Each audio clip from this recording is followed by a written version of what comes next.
세상에서 가장 유명한 군사기지. 미국 대통령조차 마음대로 출입할 수 없다는 곳. 지도 위에는 존재하지만 미국 정부는 수십 년간 그 존재 자체를 부정했던 금단의 땅. 바로 51구역 에리어 51입니다. 외계인의 시신이 보관되어 있고 추락한 UFO를 연구한다는 소문이 끊이지 않는 이곳. 과연 진실은 무엇일까요? 오늘 우리는 뜬구름 잡는 음모론을 넘어 공개된 기밀 문서와 증언들을 바탕으로 51구역의 탄생부터 오늘날의 모습까지 그 70년간의 비밀을 심층적으로 파헤쳐 보겠습니다. 이야기의 시작은 냉전이 한창이던 1950년대로 거슬러 올라갑니다. 당시 미국은 소련의 군사 동향을 감시하기 위해 그 어떤 비행기보다 높이 날 수 있는 초고공 정찰기를 비밀리에 개발하고 있었습니다. 바로 전설적인 U-의 정찰기입니다. CIA는 이 비밀 비행기를 아무의 눈에도 띄지 않고 실험할 장소가 필요했고, 네바다 사막 한가운데에 있는 메마른 호수 구름 레이크를 최종 후보지로 선정합니다. 원자폭탄 실험장 바로 옆에 위치한 이곳은 지도에도 표시되지 않은 완벽한 비밀의 땅이었죠. 이렇게 51구역은 외계인이 아닌 인간이 만든 최첨단 스파이 비행기의 요람으로 탄생했습니다. 1955년부터 U-2기의 시험 비행이 시작되자 인근 지역에서는 이상한 목격담이 쏟아지기 시작합니다. 당시 일반 여객기는 6km 상공을 날았지만 U-2기는 무려 20km 상공을 날았습니다. 해질녘 은색의 U-2기 동체에 햇빛이 반사되면 지상에서는 마치 불타는 원반처럼 보였죠. 사람들은 이를 미확인 비행 물체, 즉 UFO라고 부르기 시작했습니다. 당시 CIA는 U-2기의 존재를 숨기기 위해 이러한 목격담에 대해 자연현상 혹은 기상 관측 풍선이라는 애매한 답변으로 일관했습니다.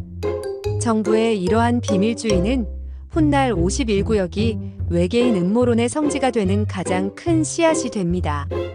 U-2기에 이어 마하 3의 속도로 나는 SR-71 블랙버드와 최초의 스텔스기 F-117, 나이트호크 등 인류의 상상을 초월하는 항공기들이 모두 이곳에서 비밀리에 태어났습니다. 수십 년간 스파이 비행기들의 비밀 기지로만 존재하던 51구역이 전 세계적인 주목을 받게 된 계기는 1989년 밤 라자르라는 한 남자의 충격적인 폭로 때문이었습니다. 그는 자신이 51구역 인근의 S-4라는 비밀 시설에서 근무했으며 그곳에서 추락한 외계 비행선을 역설계하는 연구에 참여했다고 주장했습니다.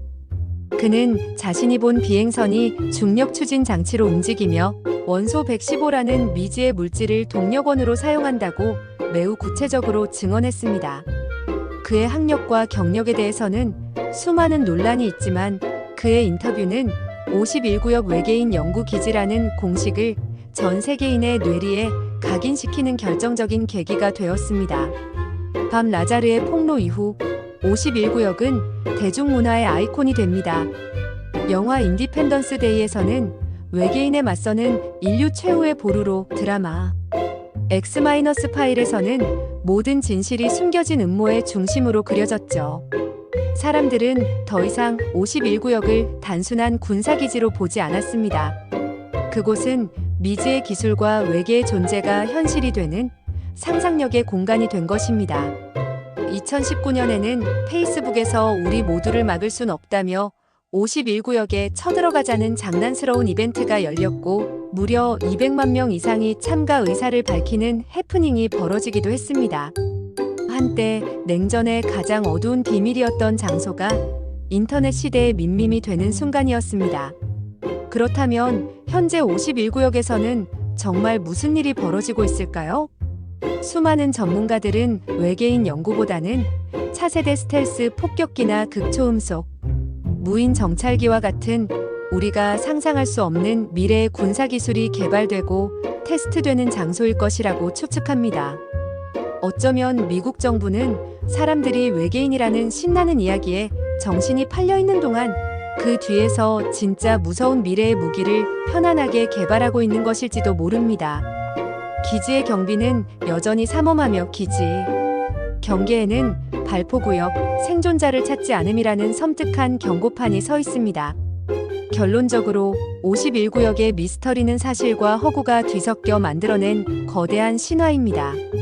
냉전 시대의 스파이 비행기라는 사실 위에 정부의 비밀주의가 낳은 의심이 더해지고 밤나자르의 폭로라는 기폭제가 터지면서 대중문화라는 연료를 만나 오늘날의 거대한 음모론으로 성장한 것이죠. 어쩌면 51구역의 가장 큰 비밀은 그 안에 무엇이 있느냐가 아니라 그곳을 둘러싼 우리의 끝없는 상상력과 알고 싶어하는 욕망 그 자체일지도 모릅니다. 정부의 침묵이 클수록 우리의 상상력은 더욱 커져만 가니까요. 오늘의 심층 탐사 51구역의 이야기는 여기까지입니다. 여러분은 51구역에 무엇이 있다고 생각하시나요? 여러분의 생각을 댓글로 남겨주세요. 구독과 좋아요는 저희가 다음 미스터리를 파헤치는데 큰 힘이 됩니다. 감사합니다.